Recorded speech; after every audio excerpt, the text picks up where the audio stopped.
Yes, be ready for the dictation. Start. Observing about the power of this court, he ruled that this court is the ultimate interpreter of the constitution, and to this court is assigned the delicate task of determining what is the power conferred on each branch of the government, whether it is limited, and if so, what are the limits, and whether any action of that branch transgresses such limits. Stop. He further observed that it is for this court to uphold the constitutional values and to enforce the constitutional limitations, for it is the essence of the rule of law. Stop. Elaborating the said concept, Sabharwal C.J. in I.R. dead by L.R. Smalls versus State of Tamil Nadu, speaking for the 9-judge bench, held that the supremacy of the Constitution embodies that constitutional bodies are required to comply with the provisions of the Constitution. Stop. It also mandates a mechanism for testing the validity of legislative acts through an independent organ, viz. the judiciary. Stanza. Be it noted, in the aforesaid case, a distinction was drawn between parliamentary and constitutional sovereignty. Stop. Speaking on the same, the bench opined that our constitution was framed by a constituent assembly which was not parliament.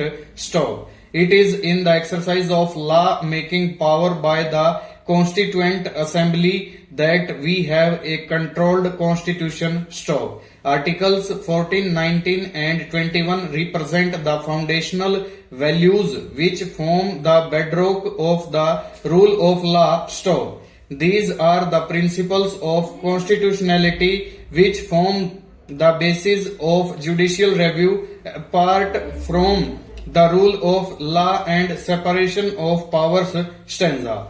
Thus, the three wings of the state are bound by the doctrine of constitutional sovereignty, and all are governed by the framework of the Constitution. Stop. The Constitution does not accept transgression of constitutional supremacy, and that is how the boundary is set. Stanza. The law-making power of the parliament or state legislature is bound by the concept of constitutional limitation. Stop.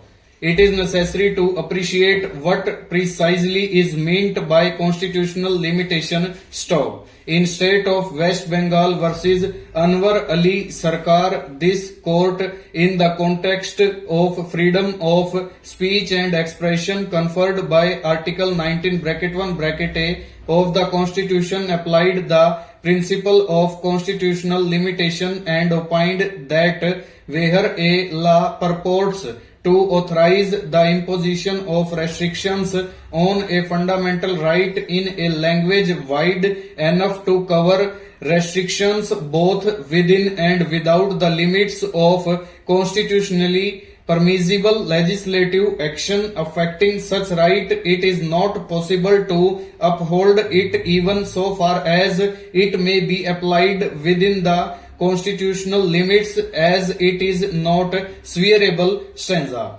So long as the possibility of its being applied for purposes not sanctioned by the Constitution cannot be ruled out, it must be held to be wholly unconstitutional and void. Stop. The emphasis was laid on constitutional limitation. Stop. In K.C. Gajapati Narayan Dev versus State of Orissa, the court adverted to the real purpose of legislation and colorable legislation, and in that context expressed that when a scrutiny is made, it may appear that the real purpose of a legislation is different from what appears on the face of it. Stop. It would be a colorable legislation only if it is shown that the real object is different, as a consequence of which it lies within the exclusive field